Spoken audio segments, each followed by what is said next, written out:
Well, with Nigeria battling internal insecurity, adding external threats to the challenges may be unthinkable. The Senate says the sovereignty of the country is under threat after Manga community in Takum local government area of Taraba state in the northeast was attacked by Ambazonia Separatists from Southern Cameroon. And in a move to put the situation under check, the Senate called on the military to, as a matter of urgency, swing into action to prevent the eventual occupation of Manga community by the separatists. So let's begin with you now, Tunde. Who are these Ambazonia separatists and the concerns that they pose a threat to this country's sovereignty? Actually, we all know that Cameroon has not been going, things have not been going well for that country for a very long time. And as it is usual with insurgents in West Africa, there is a tendency for local insurgents at a particular country to want to extend their network into some in other countries. I think what is left for us is that the more we try to downplay the effect of the insurgency in West Africa, the more it appears is getting naughtier by the day. And it also shows that either we are not facing the threat directly or that we are not addressing the issues that should be addressed. I think at this particular stage, Nigeria needs help. We need help in the sense that, yes, thank God that the president has been going around to especially France, the colonies. You know, we are surrounded by countries that are French-speaking countries, and they have their own internal problem. So it will appear as if that particular axis, we need the help of the Western. If the US said they wanted to help us, Britain said they wanted to help us, we are not appear. It will appear that we have to concentrate more energy in seeking the help of France in getting rid of this. Because all these countries, through which they enter Nigeria, they have one problem or the other. We all know that with the proliferation of small arms in West Africa, especially with the Libyan thing, the thing will keep on. So as we have more instability in all the countries that surround Nigeria, so we have a threat. And these people are inching further. Yes, these separatist movements, they are also different from Boko Haram, but all of them had a goal. They wanted to expand their territory. Because if they are not expanding their territory, they will not come to Nigeria. And we know Nigeria share border with Cameroon. It has been so for a long time, northern Cameroon. So I think it should not stop with the Senate just issuing directives that they should do something. I think the commander-in-chief has to sit up. That is the President of the Federal Republic of Nigeria. Because no matter what deliberations comes from the Senate, the executive, which is led by the President, has to show some determination to stop this thing. Because the Senate will keep on summoning. They will summon the Chief of Army Staff. At the end of the day, the buck stops on the table of the presidency or the executive. So I think it should go beyond the issue of just declaring, asking the Chief of Army Staff. There is a Commander-in-Chief of the Armed Forces of the Federal Republic of Nigeria. So Nigeria should address this thing more because our problems are expanding by the day. Boko Haram there, ASWAP there, and this one, they are from another country. So the problem is becoming multiplied because we are not solving the real problem. So the multiplier effect of not solving Boko Haram and ISWAP is what we are having this one. They are bold enough to now want to take the territory of Nigeria. Indeed. Now, Chawolamwoke, indeed, why this is a concern, the leader of the Cameroonian Separatist group now says that his group was not involved in the attack that killed many in the Manga village, but alleged now that the Cameroonian government was behind the attack to invite Nigeria into the Ambazonia liberation war. How do you see this? Right from the beginning, I've always had my doubt that the attack came from this separatist group. Because this narrative fits into what we used to have in 2017 and 2018, when the Cameroonian gendarmes will always, attack Boki, a local government in Cross River State.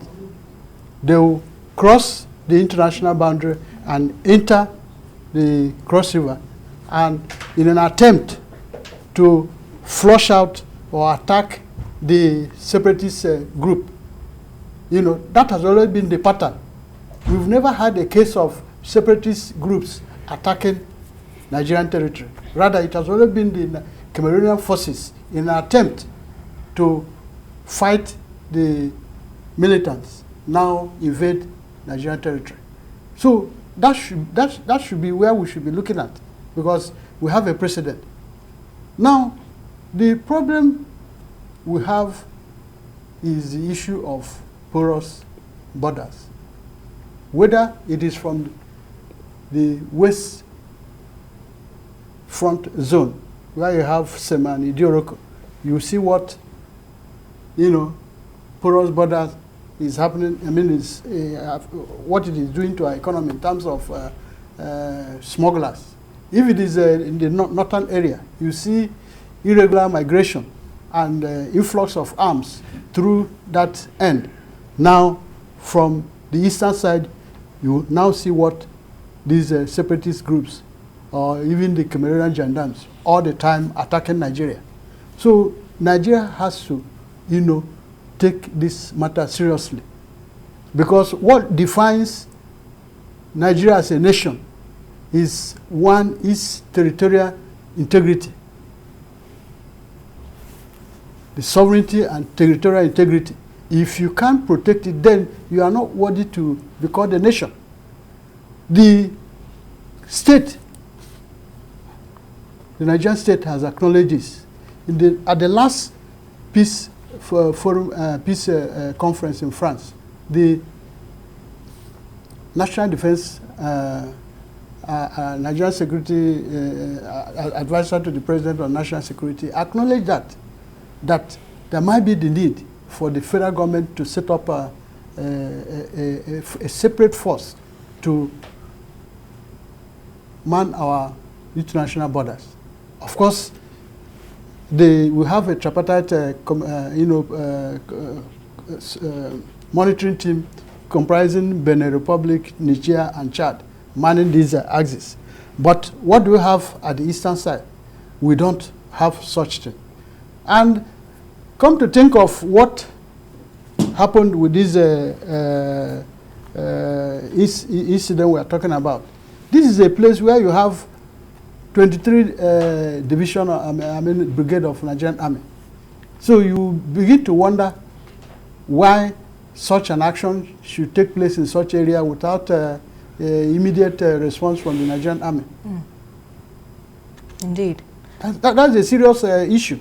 A focus of concern, and yes. I must say. Yes. But let's look at this matter again critically, Tunde. From the reports we understand, many villagers have fled their territories, and there seems to be cases of maybe perhaps refugees now, flocking to states and of course other regions around the country. What do you make of this, and how worrying is this? Well, it's worrisome because even Yobe State, Borno State, they have not been able to properly. Yes, Borno State, they said they wanted refugees, people in IDP camp, to return home. But then with the threat posed by this militant, it means the problem is said to be over. We are likely to have more refugees because when you look at the population of that particular side of Cameroon, it means there will be a free flow into Nigeria. So the moment we refused to address the security issues there, it has become an international thing. And the best thing is to now empower the West African Task Force that was created to do more of curbing this thing from there, because our borders are porous. There are many aspects of our borders that are not being manned in Nigeria today. And if our borders are porous, we don't have the capacity to stop this thing from coming in, because when they face a threat, they will move inside. People will run away from it. So already Nigeria has millions of refugees in IDP camps. And we have all our neighbors, they are in one crisis or the other, probably except maybe in Chad, it's a little bit. But when you look at Cameroon, look at that axis, they are in serious problem. Absolutely, so, but this matter needs to be looked into. We have to look into this. Let's quickly take this call, a caller from Adamawa State. Abdulaziz, please go ahead with your contribution.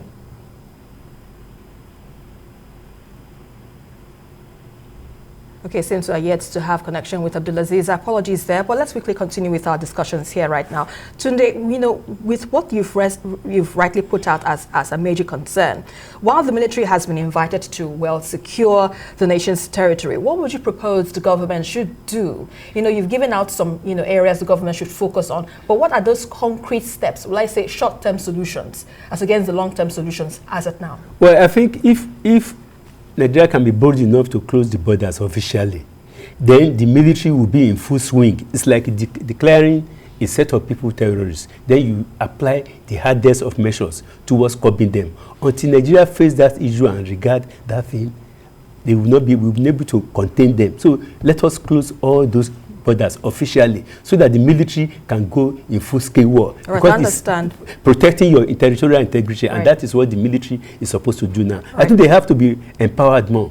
Empowered in terms of weaponry, in terms of tactics, in terms of doing new things, in terms of intelligence gathering. Because without intelligence, we will not be able to solve this problem. It's not, today's war is no more about armored tanks alone, but intelligence is very, very crucial to our soldiers there. So we have to do more. Indeed. Well, let's quickly take our call now. Abdulaziz, you're live now. Please go ahead with your contribution. Yes, actually. And how are you doing? Great. Well, great. Please go ahead. Now, actually, the problem that we are facing in this country, seriously, is Nigeria is facing frightening future ahead. Can you hear me? Loud and clear. Yes, Nigeria is facing frightening future ahead. With the recent attack, look at what is happening here. Even here in Askira Uba, Borno, day before yesterday, the keeps on hitting our listing here. And if Nigerian government cannot stand up and then look at this issue critically and solve this seriously, Nigeria will going to turn into something else. And we hope to not get to that area. Thank you very much, Abdulaziz, for your contribution. Let's look at this matter, you know, in terms of security now. Last month, we understand the separatist Ambazonia defense group have confirmed an alliance with the indigenous people of Biafra. And both separatist leaders explained that the two groups would work to secure their common border and ensure an open exchange of arms, intelligence, and personnel. Now, do you think this should be a matter of concern? The Southeast does not have any border, you know, with Cameroon, except if you want to include the Cross River, you know. Because without Cross River, they can't get Cross River. That is where then this issue will come up. Of course, being two groups of people that have the same political ideology, you know, it will not be out of place for anybody to reason or think that there will be a kind of, you know, alliance, you know, for them to see how they will realize, you know, their ambitions, you know. So that's the way I look at it. So that geographical break, you know, between the Southeast as we know it today, you know, with these Southern Cameroonians, you know, it makes it difficult for them to really pose a very serious, you know, threat to the Nigerian state in terms of, you know, cooperation, you know, because, mind you, this was a group of people that ought to have been part of the Nigerian territory. Yes. But for the fact that they elected, you know, to be with Cameroon when there was a referendum. We had Southern and Northern Cameroon. The Northern Cameroon comprises of Borno, Adamawa, and Taraba. So when the referendum was done in 1961, it was the northern part, which was the Muslim part, that elected to join Nigeria. But these people now in the referendum decided to join, you know, Cameroon. So that's why you now have this English-speaking this. Of course, they were mandate territory under the British, you know, colonial rule. You know, so when Cameroon achieved independence, so the problem of where they should belong now came up. Then the United Nations had to organize a referendum where part of them decided to join Nigeria, and that's where you have the Adamawa, Borno people, and then this side elected to join this people. So they are far away from the main Southeast, but being so close, you know, in terms of ideology, it will not be out of place for the two groups to be, you know, thinking along the same line. All right, let's hold your thoughts. We need to take this call from Newi. Uche, please go ahead with your contribution. Good evening, the panelists. I thank you. Good evening. Go ahead. Yeah, actually my contribution is this. I don't understand. Please, if you can help me Yeah, this double standard of a thing. Okay, it seems we've lost connection with Uche calling all the way from Niri. If you can call us back, we will take your call. So, with the position given by Chiamwola Muke, now, Tunde, what's your stand with regards to, IPOB and the Ambazonia Defense Forces, working together as an alliance? Well, I think IPOB, they're just trying to strengthen themselves. It's not as if it is possible for them, so far, because of the geographical congruency between Nigeria, it's not possible for IPOB to cross over to Cameroon because all these people are there. So each of them represent threats, internal threats to the countries in which they are. So yes, they can exchange ammunition and some other things, but I think IPOB are only interested in strengthening themselves in Nigeria, not necessarily crossing over to that place. They want to cause more instability in Nigeria. Probably that is a way of distracting government, because Nigeria lacks the capacity to fight wars on many fronts. IPOB will be doing their own in the east, in the southeast. The northern Cameroonian people, the rebels and separatists from others, they are doing their own. But yet, there is a gulf between the two. So I think IPOB just wanted to strengthen themselves. I can't see anything realistically that they can do. But the government should take it more seriously, especially with the trial of the IPOB leader. They are angry. So they are looking for enough capacity to continue their campaign. So it is not out of place to see that they will have one alliance or the other. But that's not to threaten that particular territory. But the aim of IPOB is to cause enough distraction for the Nigerian government so that they can continue. That is how I look at it. Okay, but this defense, all right, I understand we have another caller from Jos. Please go ahead with your contribution. From Jos. Hangout. Good evening. Good evening. You see, when I saw this news about the Ambazonian invaders, I had good temples, that's the Cameroonian Separatists from the English-speaking sect. The military have to be, up and doing. This is an insult on our territorial integrity, And again, I don't know for whatever reason, but I have a feeling that maybe they want to now, expand their territory, since they have the agenda is to separate from the French-speaking section. But then we don't have to bear the brunt. This goes to show that our borders are very porous. So the military, the federal government should do something about it. All this idea of chasing after certain separatist groups in Nigeria and then leaving out what they are supposed to do around our major borders, it's counterproductive. Let them do a coordinated kind of attack. I don't know, we have enough problems. God bless you. Let's not give up on this country. Thank you very much for your contribution there. So, Chiamwola Muke, it seems everyone is saying the same thing. Border checks, our borders are porous. Yes. What's your position? Yes, it has already been an issue to Nigeria, and that is why we've been having the security crisis, on all fronts.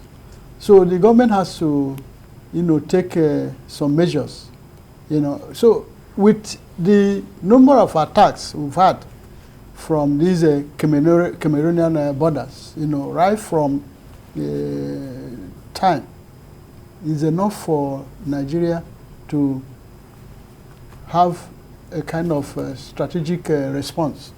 Maybe having some military, facilities very close to these borders. That could go a long way. Because before these people attack to the point of entering Nigerian villages, they must have, done their surveillance to know that they can move into the villages and then execute their havoc and go home without being arrested. And that is what has been happening. If you watch all the times it has happened. So we cannot overemphasize this very fact that Nigeria needs to protect its territories. And the only way to do that is to engage, those who should secure our borders. All right, we have another caller from Jos, from Ikeja, absolutely, in Lagos, Nigeria. John, please go ahead with your contribution. Good evening. Good evening. Yeah, this is John calling. Please, in that aspect of Cross River, we have a military base at Ikom local government, in which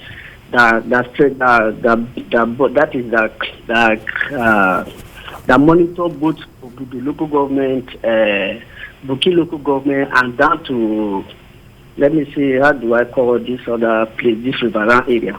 So at least those military supposed to defend that place properly for Nigeria, because already they have already collected what's so called the other local government, which they push out Nigeria away from it. And right now again they are bringing another method. Please, they should not take it. They should not just take it easy like that. They should take it serious, because every country now is trying to make up development to their own country. So maybe they are looking for ways of taking more Nigeria territory. Thank you very much, John, for your contribution there. Tunde, you know, with what has been said so far, the government needs to sit up if it's to protect the territory of the country, knowing that people's lives are at stake. And there are already fears that if this so-called expansion of the separatist group is anything to go by, then there will be nothing left, well, God forbid. But, you know, let's look at what the separatist group had said, that they have alleged that it is the state government's ploy to invite Nigeria against the Ambazonians into a liberation war. Do you think this should be looked into, perhaps an investigation of some sort? What are your thoughts? Well, what I think is that the federal government needs a coordinated attempt towards solving our internal crisis. When we are able to solve our internal crisis, there is very little for which internal insurgents can begin to play and have an accord with those people who are coming from outside. If there is no crisis within, those ambassadorial incidents, the Amazonia, they won't have any boldness or the capacity to begin to engage our people so that it can be a distraction to Nigeria. I think they are just exploiting the fact that all those states' government within that particular border, Borno, Yobe, I think they are exploiting the fact that that place is internally weak for now. If it is weak for now, there's very little government can do. So the first thing the Nigerian government can do is to move into those areas and secure that particular area. Except to secure, do you know how many people Borno State has in the IDP camps? So internally we are very weak. And if we are weak internally, there's no way we can actually combat territorial expansionists from other West African countries. And I think that is our problem. And they have noted that, for instance, now during the last local government election in Enugu State, we mounted about 34,000 troops, policemen, to that particular area, while our borders were in serious crisis with our border. So that's a distraction already. So let us take care of the internal insurgency first before we'll be able to deal with the external factors that are really threatening the peace of Nigeria. Because if those people should gain control of that territory like they have done to do in Borno State, then Nigeria will have serious crisis, which will not be able. So let us take care. Let the government has a special task force, a military task force.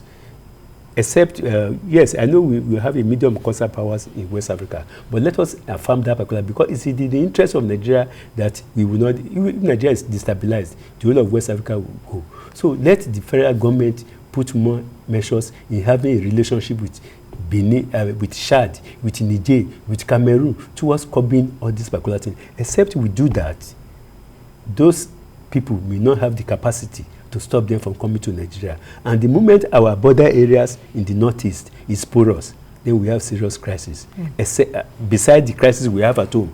So I think we have to put on our thinking cap and be ingenious about the way we solve our problem. Right. Because it is not something that is natural. It is not a problem that is pedestrian to us. It is something that is novel. We have never encountered this thing 15 years ago, 20 years ago.